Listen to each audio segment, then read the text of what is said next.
Scarce justice in Jamaica breeds bad mind and violence. The consequences of irresponsible governments, that's what it is. Hey everyone, it's SkyWalker back with another important topic. This isn't about attacking any government, past or present, but about pushing for progress in Jamaica. I'll highlight issues that have spanned all administrations. It's encouraging to see Dr. Andrew Holness being more open to the people's voice than ever before. So let's raise our voices together. One of the most consistent pleas we hear from angry Jamaicans is we want justice. But why is it so bad in our country?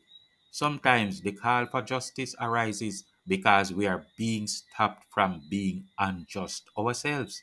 Take, for example, the person who blasts lewd music late at night, shaking your house while your child tries to study.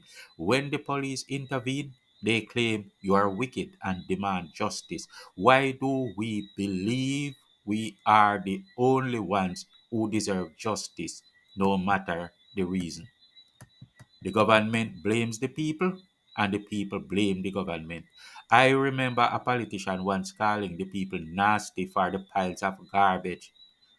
On the surface, it might seem true, but where were the solid waste trucks to remove the garbage? One political party blames the next, but it always seems like the one in power is responsible until you realize it's been this way for decades since independence. Jamaica, we have problems to fix. This isn't a blame game video. Blaming all governments won't help. We need to call on the current government to address these issues. Fortunately, we see more efforts from the Andrew Holness administration to engage with the people and address their issues. However, much of this problem is about mindset cultivation, and the strategies must involve policies, laws, and enforcement. This is what parents must do for families and what governments must do for countries. The masses cannot lead the masses. People, stick a pin right here. Let me remind you to pause, like, subscribe, and share this video. This will help my message to spread. It does not need anything more than that. Thanks for your help. The mindset of the leader manifests in their subordinates. For example, a son who hated seeing his father abuse his mother might still become a woman beater. Our people were beaten and badly abused in slavery, and now we shout for lick him down at every opportunity instead of seeking peaceful discussions. If the government is careless and unruly, the country will be the same. Part of mindset cultivation is not giving the wayward citizen the opportunity to break the rules. He will then be cultivated to a new norm. The wayward citizen in Jamaica is civil and well behaved in America because the rigid system doesn't allow him the opportunity to be wayward. A government that slacks off is unruly.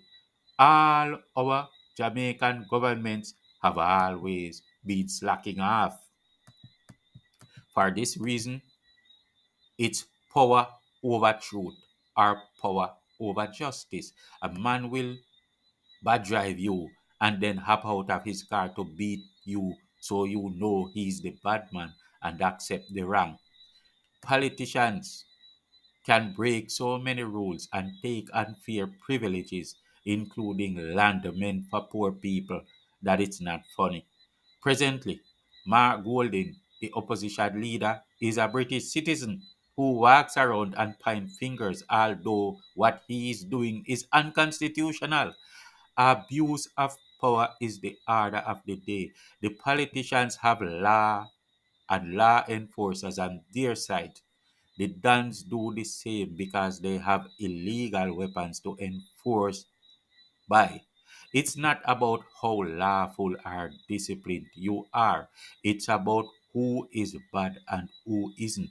When they travel to places where the opportunity doesn't exist, they become civil citizens and then come back home pretending it's a marvel why Jamaicans are so undisciplined. How many times have you seen these realities play out before your eyes? How did we get here? We got here the same way many societal issues arise, by ignoring discipline. One brother bullies another for a dime and it escalates. We think little laws are insignificant, but they teach respect for others' rights. It's a bad sign when someone urinates on your wall, exposing themselves to your data. This lawlessness breeds insensitivity, which has no place in a civil society. The government says it's a little thing. We have bigger fish to fry. You see a mustard seed go into the soil and think it's a small thing. When it grows into a huge tree, you are confused. The bigger problems come from the little ones we ignore. Our politicians seem to be begging for a curse on our people. Ignorance is cruel. Not enforcing laws promotes injustice, no matter how small the law. Jamaicans live with a sense of injustice because the little laws aren't enforced. It's not just about laws, it's about integrity. A father without integrity sets a bad example. Much of what the government does amounts to fraud. People see it, but because the government has power, they must live with the injustice. I live on a road never paved by the government, without electric poles. We had to run our own poles, and then the power company stepped in and charged us on our own expense.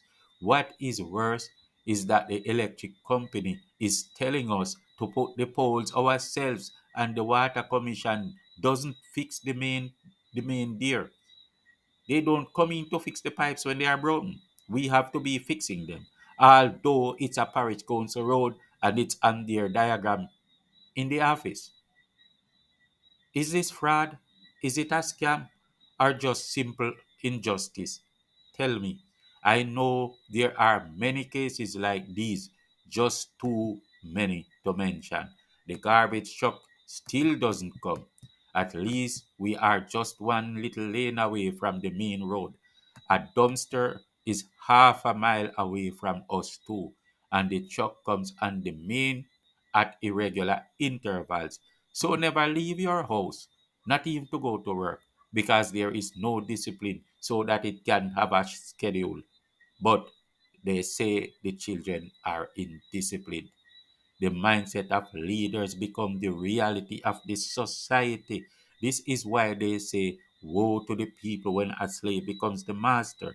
He projects the same abuse he hated and underwent.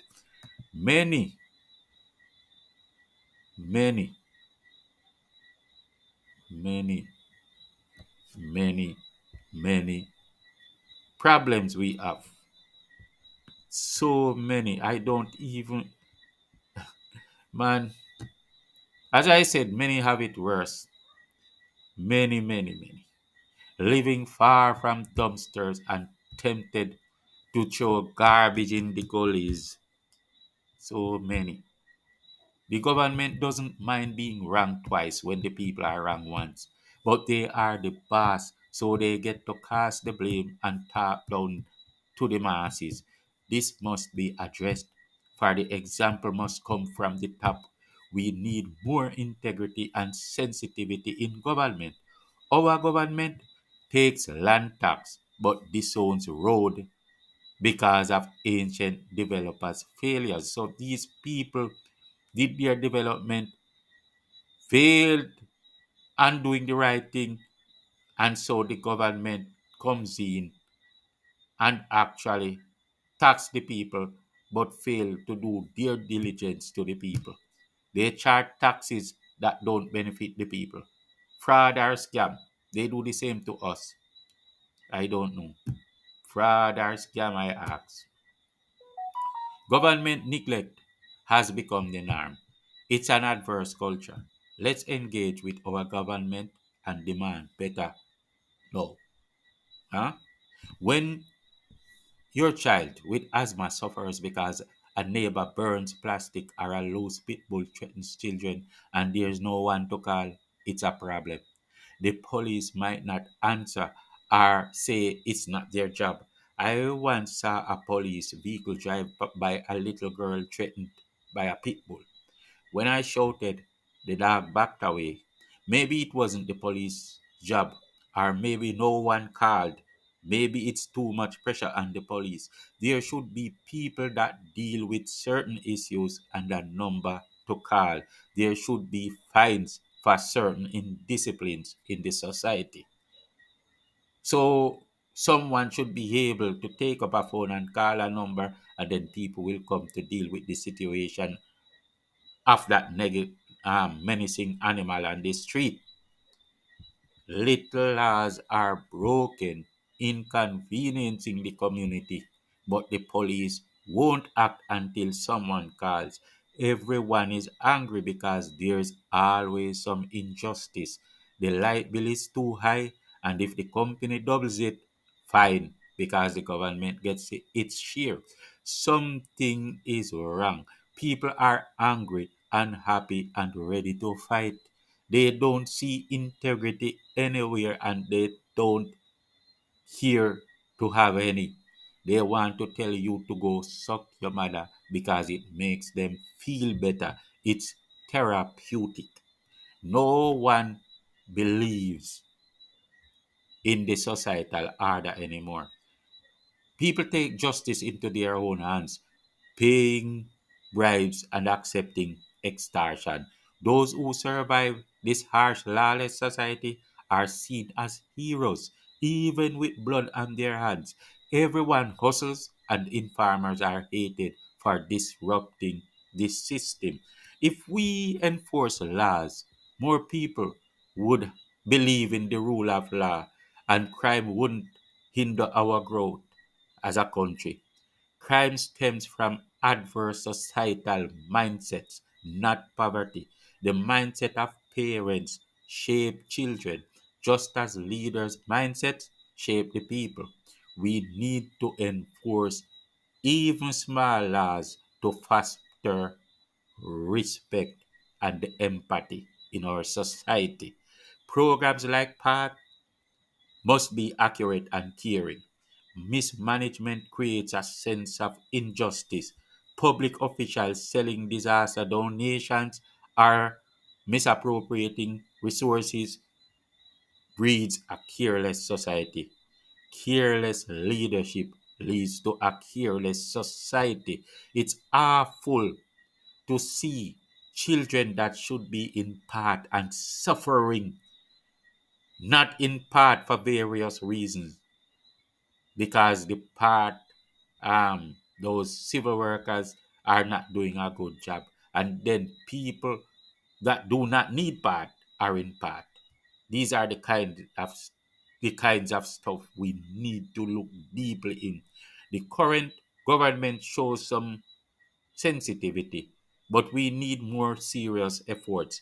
Emphasizing serious crime over minor disciplines is backward thinking. Everything starts small. Let's call for integrity and respect to promote positive change through collective effort and mutual respect. Think on these things, my people. Peace out.